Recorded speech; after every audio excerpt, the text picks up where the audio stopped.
Hello everyone, welcome back to the channel. So now there are only around about 50 days left for RBI Grade B Phase 1. Many of you would have just started or thinking to start and there would be a self-doubt in your mind कि क्या इस बार exam दूं या ना दूं या 2024 के लिए प्रिपेयर करूं. Well guys, in this video I would be telling you 5 steps which can enable you to give a decent shot in 2023. I'm not saying कि ये 5 step करके कोई magic होने वाला है and you will clear this exam. No. But if you follow these 5 steps religiously over the next 50 days, I think you are going to learn a lot even if you do not make it. Maybe you reach the interview stage, that would be a big learning in itself. You qualify phase 1 and reach phase 2, that's a good learning.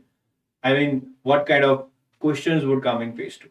You might talk to 1,000 mentors for 1,000 hours, but the learning that you will get by sitting in this exam and if you would have prepared seriously would be immense.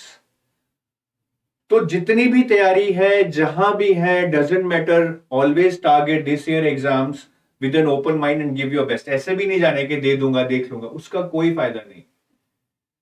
Study something. Now it's not a marathon, it's a sprint for you और आप कर सकते हैं, अभी भी करना भी चाहिए. सो ये 5 स्टेप्स बहुत जरूरी हैं, इनको अच्छे से सुनिए and give a decent shot at this year exams. I am sure your outlook, your mindset will change even if you do not make it this year. The first step itself is very, very important. Now, as I said earlier, many of you would have self-doubt. And if there is anything poisonous than poison, if there is anything which is poisonous than poison in this world, the entire world I am talking about, that is self-doubt. Self-doubt बंदे को खत्म कर देता है, खोखला कर देता है अंदर से. I would say it is even worse than the depression.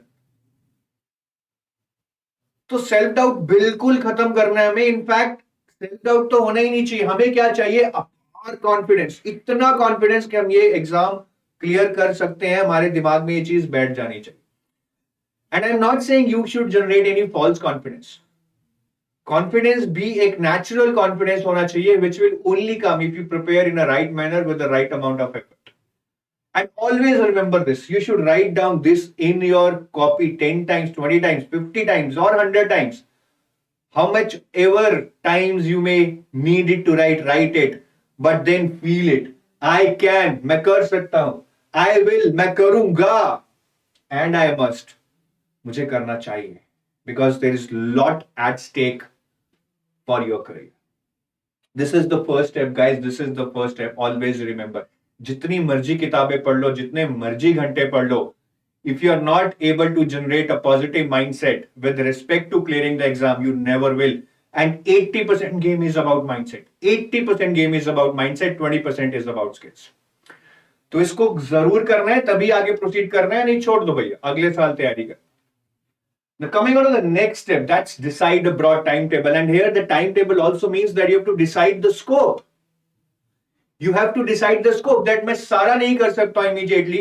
I'll set some specific targets. I'll believe that I can achieve them and I will achieve them. I'll prove to myself that I can achieve them. This should be your overall target in my opinion. Till 28th of Feb, it should be like quant reasoning and management. I'm not asking you to study the whole of phase 2. That is not possible, but at least touch the management part. This is going to give you a lot of respite after phase 1. 50 number का आता है, कोई मजाक नहीं है ये. 50 number का आपके एग्जाम में, ठीक है. तो इतना टारगेट करो 28 फेब तक. Quant reasoning I know wouldn't be possible कि आप पूरा कर लो, but after 28 Feb till 25th of March, almost a month, current affairs and more practice on quant and reasoning. तो जहां पे जो थोड़ा बहुत रह गया होगा वो हम यहाँ पे पूरा करेंगे एंड मॉक टेस्ट. और मैं आगे बताऊंगा quant reasoning how it can be covered quickly.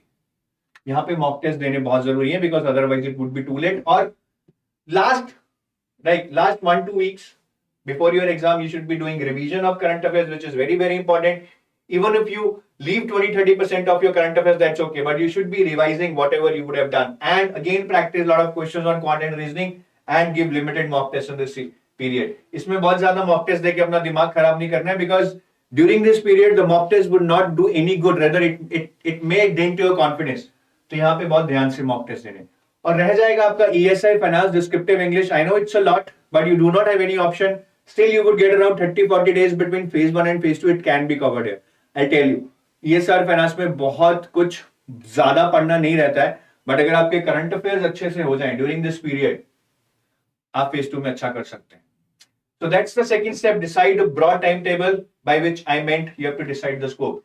Then comes finalize the sources. It is very, very important because many a times even we have a timetable, we start reading, but we are not able to finalize the sources. एक book उठाई रख दी, दूसरी book उठाई रख दी, किसी का course देख लिया, कुछ व्हाट्सएप पे मिल गया, नहीं वैसा नहीं करना है. We have to ultimately finalize your sources that this is my scope, I have to read it, and that's it. And how do you do that? Simple है, ठीक है. वैसे तो the best thing to finalize your sources is that you always have PYQs with you, because PYQs help you define that आपको कौन सा chapter important लग रहा है, कहां से ज्यादा क्वेश्चंस आए हैं, हर चैप्टर को कितनी डेप्थ में पढ़ना है. बट ये स्टैंडर्ड बुक्स हैं जो आप यूज कर सकते हैं, but these should be red only in conjunction with PYQs. अगर मैं क्वांट की बात करूं तो अरुण शर्मा की quantitative aptitude the best book. CAT के लिए it's very famous but also good for RBI grade B. Reasoning के लिए non verbal and verbal reasoning by RS Agarwal. Again it's a very bulky book because it contains all the topics meant for different exams, but you have to filter them out for your exam again by looking at the PYQs. और management के लिए organisational behaviour की book आती है LM प्रसाद की, इसको पढ़ लो भैया, काफी है. That is about your first phase, right? I mean till here, till 28 पे. और अगर मैं सोर्सेज की यहां पे बात करूं तो करंट अफेयर्स में देखिए, first of all the most common mistake which people do is, they start reading current affairs sources like magazine and everything from other exams perspective. Banking, SBI PO, IBPS PO की magazine उठा ली, ठीक है, वो current affairs cover कर रही है, but is it sufficient? Is it on the same lines what RBI grade B requires? The answer is no. UPSC का schemes का डॉक्यूमेंट पढ़ लिया, रिपोर्ट्स का डॉक्यूमेंट पढ़ लिया, again is it on the same lines what RBI requires you to do? The answer is no. So बिल्कुल दूसरे exams की सोर्सेज पढ़ के you are not doing relevant preparation. Even if you want to do self prepare, I think do PIB and Hindu on daily basis. That's it. PIB, Hindu. 80% of your current affairs can be covered if you cover PIB and Hindu. But इनको अपने आप से करना बहुत जरूरी है. मुश्किल है, जरूरी नहीं है, मुश्किल है. सो आई वुड से कि इसको आप तभी पंगा लेना अगर आप एटलीस्ट बहुत टाइम में वर्किंग नहीं है. अगर आप हमारे कोर्स में एनरोल्ड हैं, so for schemes we have a schemes tab, for reports we have a monthly compilation called reports tab. RBI notifications के लिए RBI नोटिफिकेशन का कंपाइलेशन है मंथली, और GA, ESI और फाइनेंस करंट अफेयर्स, जो कि रिपोर्ट, स्कीम्स और RBI notifications के अलावा जितने भी करंट अफेयर्स हैं, we cover them in this magazine which is the current tab monthly current affair compilation. तो ये चार चीजें आपको पढ़नी है. इसके बाद आपको कुछ भी नहीं पढ़ना है, कोई भी न्यूज़पेपर नहीं, कोई भी वेबसाइट नहीं, कुछ नहीं. Just cover these 4 sources. It's very very important, I know, and it's difficult to कि आप कुछ सोर्सेज को ही फाइनलाइज करें, क्योंकि आपका मन बहकता रहेगा, अरे यार अफेयर्स क्लाउड भी पढ़ लेता हूं, अरे यार वो XYZ भी पढ़ लेता हूं. Don't do that. They are not adding any value, rather they are eating into your time. जो आपको पढ़ना चाहिए था वो भी आपको वो चीजें पढ़ने नहीं देती है. The next is right strategy. आपके पास टाइम टेबल है, सोर्सेज है, but you need to have a right strategy. No book can be covered cover to cover. Nothing can be read entirely in the scope. It is not possible in this world. For example, current affairs का scope इतना vast है, आप कभी भी पूरा cover नहीं कर सकते. So you should always know what is the right strategy. For GA, I would say 3/5 rule. अगर टाइम है तो 5 महीने के पढ़ लो, नवंबर, दिसंबर, जैन, फेब, मार्च. टाइम नहीं है, then just go for Jan, Feb, March.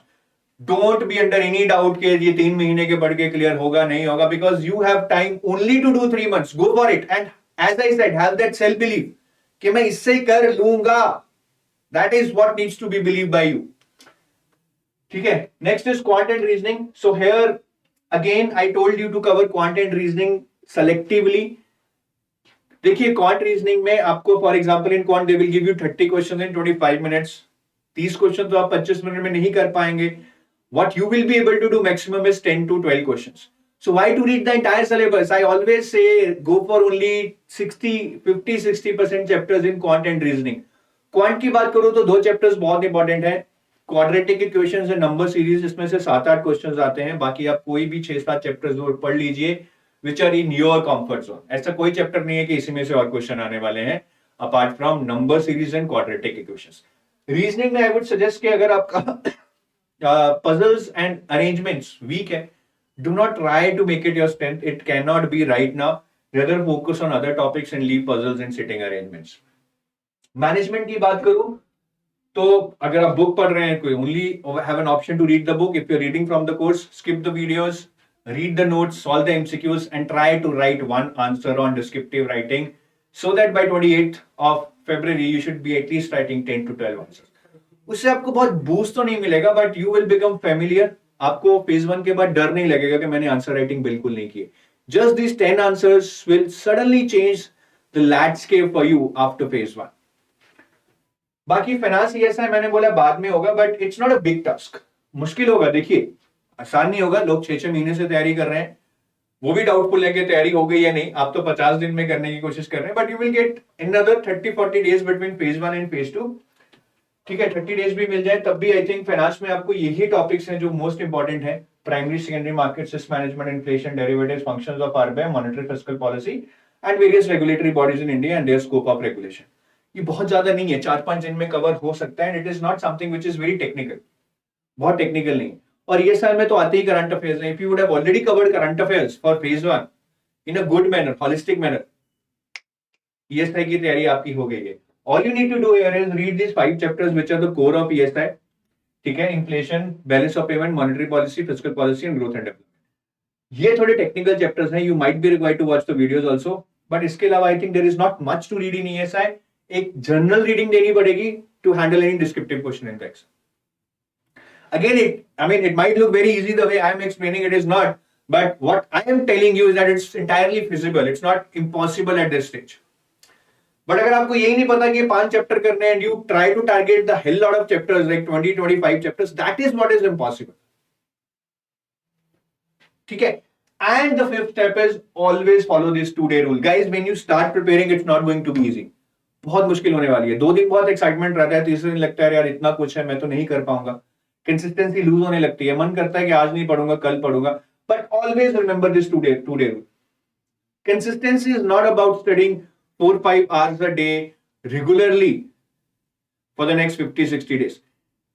किसी दिन 4 घंटे पढ़ लिए, अगले दिन 2 घंटे पढ़ लिए, that is also consistency. किसी दिन 4 घंटे पढ़ लिए, अगले दिन नहीं पढ़ा, पर उससे अगले दिन 6 घंटे पढ़ लिए, that is also consistency. So always remember this. You're reading here, reading less here, reading more here. This is also consistency. So just don't bother yourself कि consistency means मुझे आज इतना पढ़ना ही पढ़ना है, नहीं पढ़ पाया तो guilt feeling नहीं आनी चाहिए. But remember this 2-day rule, as in even if you are not reading for 1 day, that's okay. But do not miss your studies twice, because then it will break your confidence, it will break your momentum and you will then not be habitual to study anymore. फिर आपका मन नहीं करेगा. 2 दिन हो गए, तीसरा भी कर लेता हूं, चौथा भी कर लेता हूं. So एक दिन ठीक है, पूरा ना पढ़ना, एक दिन कम पढ़ना, या एक दिन ना पढ़ के दूसरे दिन भी कम पढ़ लेना, that's completely okay. But do not ever miss your studies 2 consecutive days. उससे जो आपका हैबिट फॉर्मेशन प्रोसेस है वो ब्रेक हो जाता है और ब्रेन को सिग्नल जाता है कि ठीक है आप तीसरे दिन भी छोड़ देते हो. So try to follow this and remember कि एक दिन छोड़कर भी पढ़ना कंसिस्टेंसी है, एक दिन कम पढ़ना भी कंसिस्टेंसी है, बट लगातार 2 दिन छोड़कर स्टडीज को वो कंसिस्टेंसी नहीं है. Thank you guys and do let me know if you have anything to share with me. Do let me know by commenting below this video. I'll wait for your comments. Have a nice day. Bye bye.